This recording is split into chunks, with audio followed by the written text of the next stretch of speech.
Bonjour à toutes et à tous. Bonjour, chers membres du jury. Si je me trouve devant vous tous, c'est afin de défendre aujourd'hui que la France est une nation de 66 millions de procureurs. Je vous le dis tout de suite, ce sujet m'a fait peur. J'hésitais à fuir, mais je tenais quand même à présenter devant vous le pour, quand mon estimé contradicteur défendra le contre à son tour. Emmanuel Macron, lors de sa prise de parole à Saclay, le 21 janvier 2021, a parlé de la traque incessante d'erreurs et a notamment cité « La France est une nation de 66 millions de procureurs ». Tout d'abord, qu'est-ce qu'une nation? C'est un groupement d'individus, vaste d'individus, vivant en commun, allant des individus les plus âgés jusqu'à nos plus jeunes bambins. Cela ferait donc beaucoup de procureurs si nous écoutions Emmanuel Macron. Je pourrais vous dire que je suis allé chercher la définition de procureur, mais en tant qu'étudiant en 3e année de droit, cela aurait de quoi faire peur. Nonobstant, je vais vous la définir, car je sais qu'au fond de vous, c'est votre plus grand désir. Le procureur est le représentant du ministère public, chargé de la poursuite en justice. Il peut être saisi par un plaignant ou saisi d'office. S'il l'estime, il s'occupe donc d'instruire une infraction à l'encontre de toute personne ayant commis une infraction. Être procureur est une profession. Mais rappelez-vous la citation d'Emmanuel Macron. La France est une nation de 66 millions de procureurs. Alors soit il ne sait pas compter, ce qui expliquerait qu'il ne soit plus banquier, soit nous sommes tous des procureurs. Et cela fait donc 3 ans que j'étudie le droit sans raison.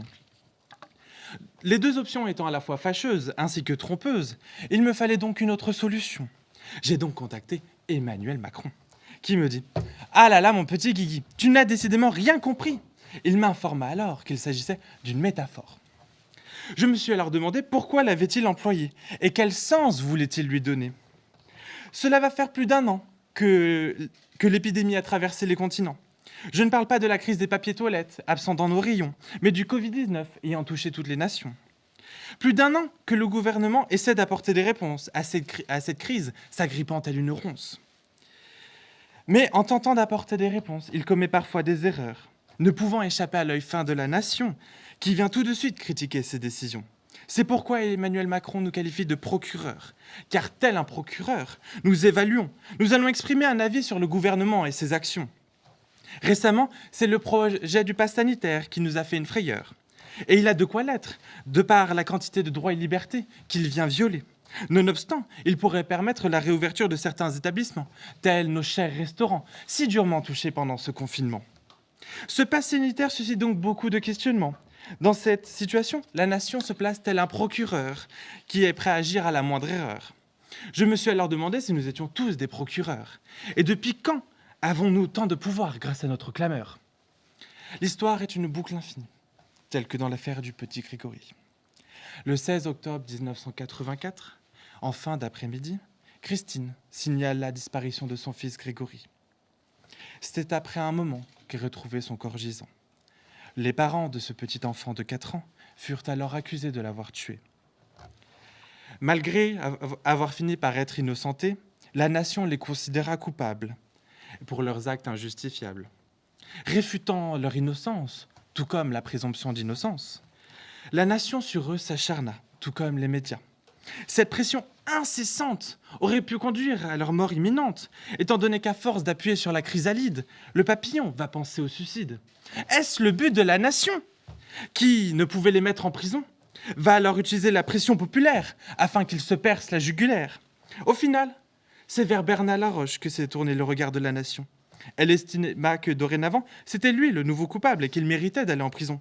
L'acharnement fut tel que le père du petit Grégory, convaincu par ses procureurs que Bernard Laroche était le tueur, qu'il finit par commettre un acte cruel. La famille de Bernard a donc dû lui dire au revoir. Ce n'est qu'après avoir été tué que son innocence fut prouvée. Je vous disais plutôt que l'histoire était une boucle infinie, et que tout comme dans l'affaire du petit Grégory, la pression populaire peut parfois agir telle une vipère. Ce n'est pas Jean Calas qui vous dira le contraire. En 1761, son fils est retrouvé mort pendu. Jean, trop attristé, alors allait bientôt faire face à un malentendu. Le docteur considéra que le fils fut étranglé. La population, très énervée, pensait alors que son père l'avait tué, au motif que son fils juif voulait devenir chrétien et que son père ne l'accepta pas très bien. L'engouement autour de cette affaire amena à l'exécution du père. Outre l'absence de preuves, la nation décida de rendre sa femme veuve. Aucun élément ne permettait de déterminer qui était le tueur. En revanche, ce qui l'a permis est la pression de la nation devenue soudainement procureur. Alors que son fils était en vérité suicidé, Jean Calas finit par être exécuté. Ces affaires étaient limitées, de par la proximité. Dorénavant, nous avons les réseaux sociaux, qui sont devenus pour certains des tribunaux. Une histoire peut faire le tour du monde, et ce, en quelques secondes.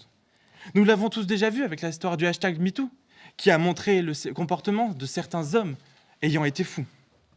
Un jour, je me baladais sur Twitter, je vis des propos qui me donnaient froid dans le dos. Cette fois, il n'était pas question de qui était le tueur, mais bien qui était le violeur. Je pouvais voir des histoires, principalement racontées par des femmes, qui expliquaient du plus profond de leur âme ce qui leur était arrivé et qui ne faisait que les tourmenter. En réponse à ces partages, je vis du soutien de personnes de tout âge. Je vis également des remarques et moqueries, telles que tu en avais envie, ou ne fais pas ta mijaurée, on sait que tu as aimé. Mais encore, si tu as pris du plaisir, c'est que tu as dû consentir. Je n'ai pris les remarques les plus légères, afin de ne pas trop vous choquer, par ces individus soudainement devenus experts, alors qu'en vérité, bien mal intentionnés. Que ce soit pour les personnes qui ont apporté leur soutien, ou pour les personnes qui auraient mieux fait de s'abstenir, elles ont toutes apporté un jugement sur ce qui a été écrit par un humain, et elles ont jugé les faits qui leur ont été communiqués, puis ont décidé d'écrire. Elles ne sont pas par profession procureurs, mais ont estimé que leur jugement avait de la valeur. Alors que les réseaux sociaux ne soient pas des tribunaux, la nation en a décidé autrement, et a choisi d'agir plus spontanément. Je vais vous parler d'une histoire, celle d'une jeune femme ayant perdu l'espoir. Julie accuse plus de 20 pompiers de l'avoir violée. Je vous rassure, ils ne sont pas tous venus d'un coup. Il y en a eu un premier, jusqu'à celui qui ne fit que renforcer son dégoût. Elle n'avait au moment des faits qu'autour de 14 ans. Mais ces pompiers soutiennent qu'il y a eu consentement. Le procureur n'a alors engagé de poursuite qu'à l'encontre de 3 de ces pompiers ayant une mauvaise conduite. De plus, il ne les fonda pas sur le viol, mais sur des atteintes sexuelles. En même temps, il faut les comprendre. Elle était tellement belle. Eh bien oui, elle qui était emmenée par les pompiers à cause de sa maladie devait rêver de ces 20 hommes et de leur compagnie. Après tout, ce sont des pompiers. Il faut leur pardonner. Qui n'a jamais eu ce fantasme ? J'espère que vous aurez compris mon sarcasme et que, tout comme moi, vous êtes horrifiés par cet effroi. La nation le fut en tout cas. Des influenceurs aussi. Et c'est en menant le pas, avec un but précis, que la nation s'est exprimée.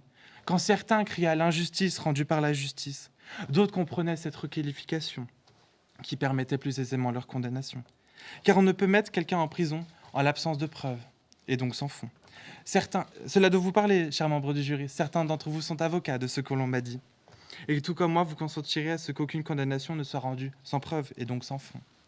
La nation criait à l'injustice à cause de ce procureur, dont le viol aurait fait trop peur. La nation se voulait procureur afin d'emmener ses pompiers à la potence, tout en oubliant qu'il existait la présomption d'innocence. J'ai un message qui me vient du cœur. Je m'adresse à tous les violeurs. Vous qui devriez avoir peur. Vous qui pensiez pouvoir jouer avec les femmes comme si c'était un jeu de dames. Vous qui pensiez rester libre sans impunité. C'est à votre tour de trembler. Car rien au monde n'est plus puissant qu'une femme avec de la rancœur qui se transformerait en procureur.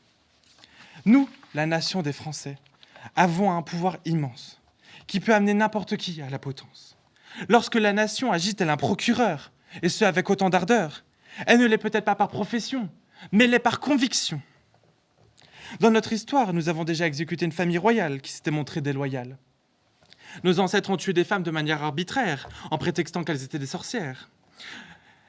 À cette époque, il suffisait de crier « sorcière » pour que se ramène la masse populaire. Les jeunes femmes ne pouvaient alors plus résister et étaient emmenées au bûcher.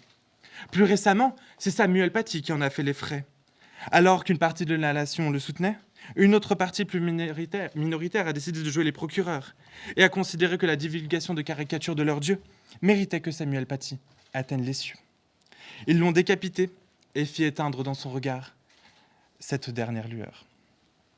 Comme je vous le disais, la nation a un grand pouvoir. Nous avons tous déjà jugé quelqu'un sans pour autant le connaître véritablement. Certaines de nos décisions peuvent amener à ce qu'un soir, un individu habituellement si souriant puisse penser de se suicider.